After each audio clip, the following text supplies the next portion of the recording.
Let's talk more about not the politics of baseball, but the politics of impeachment and related issues with Dr. William Rosenberg, professor of political science at Drexel University. He is tweeting at DRB Rosenberg. Bill, welcome back. Thanks for being here today. Good morning. So, sorry about, I don't know if you're a Phillies fan, but sorry about that. I just thought I'd throw that in there for baseball. Well, I'm still a proud Phillies fan, number one. Okay. And number two, it was just interesting, just as an aside, out of all the major sports between basketball, football, and baseball, the group that has the greatest number of immigrants and people from other countries is baseball. And it's interesting to see which teams go to the White House and which teams don't. So I'll just leave that immigration statement there. All right. Let's talk about what I think is an interesting perspective that you're offering. It's not just about the vote last week. It's not just about President Trump's support among his base. And it's not just about all those. There's a very important part of this, which we haven't had a lot of discussion about, and I think you've drilled down on it a little bit, which is the Justice Department policy of not indicting a sitting president. We saw this play out with the Mueller report, and in some ways it is playing out now in impeachment. Talk about that a little bit and why we should pay more attention to that. Well, I think it goes back to early on in the Trump administration when he said I could go out on Fifth Avenue and shoot somebody and I'm not going to lose any support, and in a sense saying there's nothing you can do about it, and almost doing a childlike na na na na na, and in a sense he has some basis to make that claim because of this Justice Department ruling, that our policy that says you can't really indict a sitting president.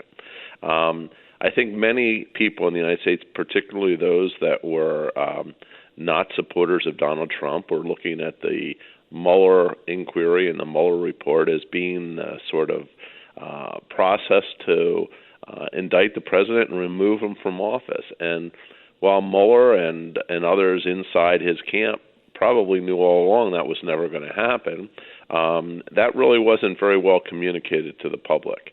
And when this report came out, he basically was not going to issue any indictments. But what he did provide was a roadmap for Congress to pick up impeachment. So we have to realize there's sort of two processes that were going along. One was the investigation by the special prosecutor, and the second one was what was Congress going to do about it.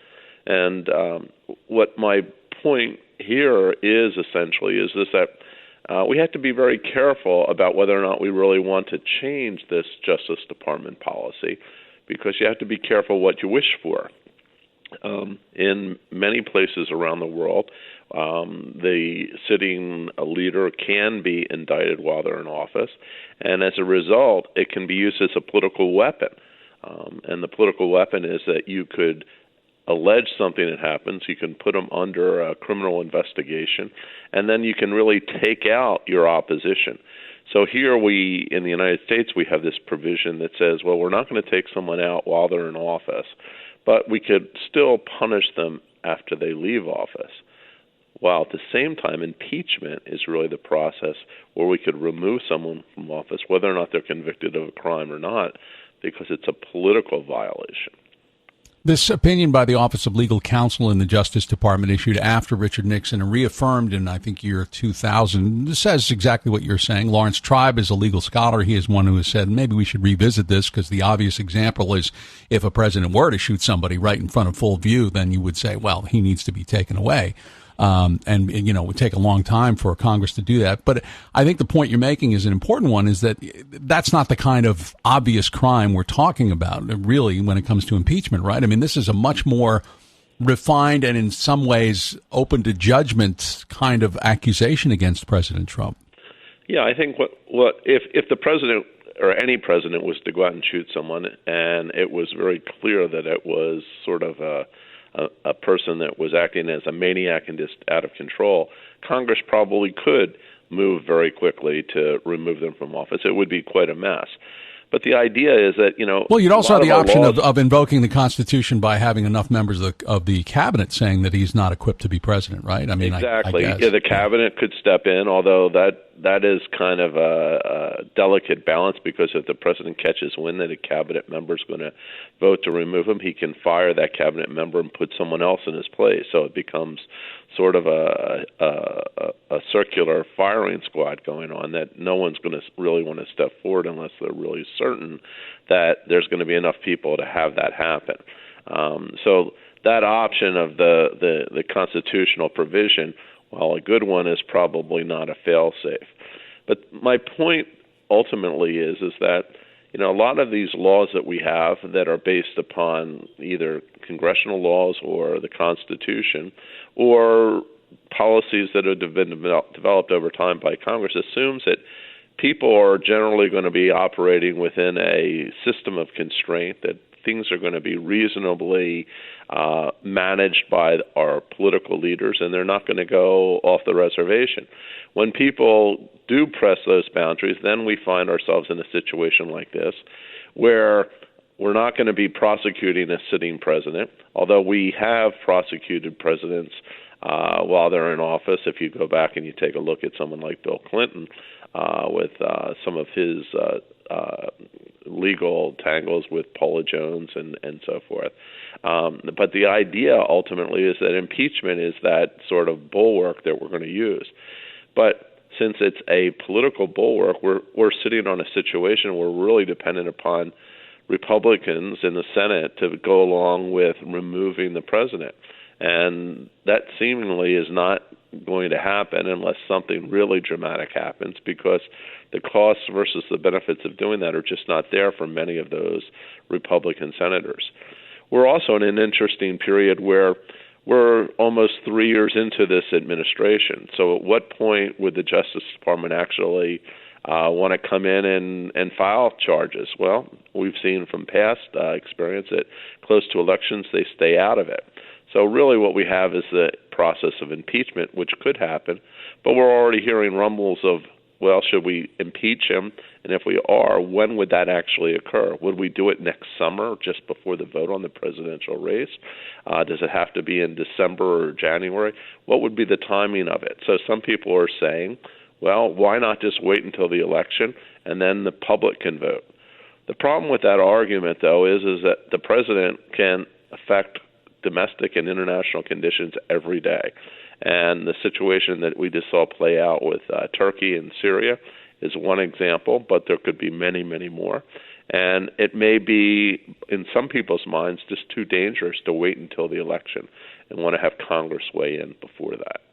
You know, that's an important point, because we're hearing more Republicans talk about that. And this may be something for a broader discussion, Bill, but I keep thinking about how consequential is a particular president, because there are things that he can do and is able to do.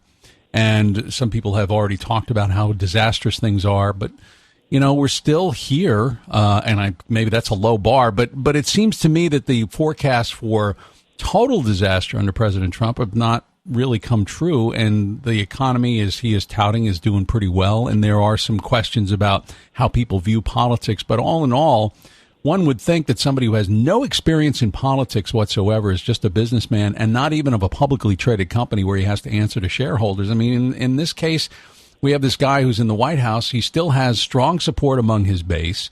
He may very well get reelected. And you wonder, okay, so how important is it who's in the White House?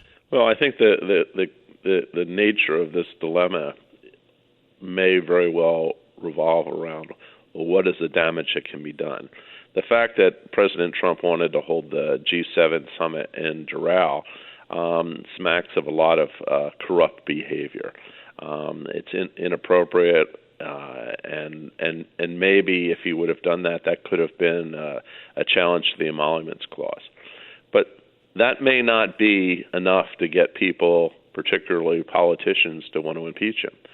The example that I gave you with Turkey and Syria, on the other hand, might. One involves national defense, U.S. security, the releasing unintendedly of ISIS fighters that could go and damage not only that region of the world in the Middle East, but also Western Europe and the United States. That's the kind of thing that people might say, well, we really can't wait. We really have to do something. And this incident which has triggered the most recent process of impeachment with Ukraine is another one that's sort of out there because it involves sort of how the United States is going to deal with an ally, how we interact with an adversary, that being Russia, and how that plays out in terms of security and the relationship with our allies. So there's sort of different gradations, I guess I would say, on how problematic each of these are. But right now, the mode of particularly the more left wing of the Democratic Party, which has now been to the point where now it's a majority of all Democrats. We saw it was a straight party vote on the impeachment inquiry, are driving a mechanism that Nancy Pelosi was not in a hurry to adopt. Now this is underway. There's really going to probably be no way that the president is not going to be impeached, but ultimately we're going to get to a Senate trial. And if the Senate goes the way it appears to be going, they're going to not convict him, and then we're going to have President Trump in the run-up to an election claiming that he was exonerated, that it was all fake charges and fake news driving this, and he's going to be in a pretty good position in terms of the 2020 election. Watch this space for further developments. Dr. William Rosenberg. Bill, thanks as always for joining us.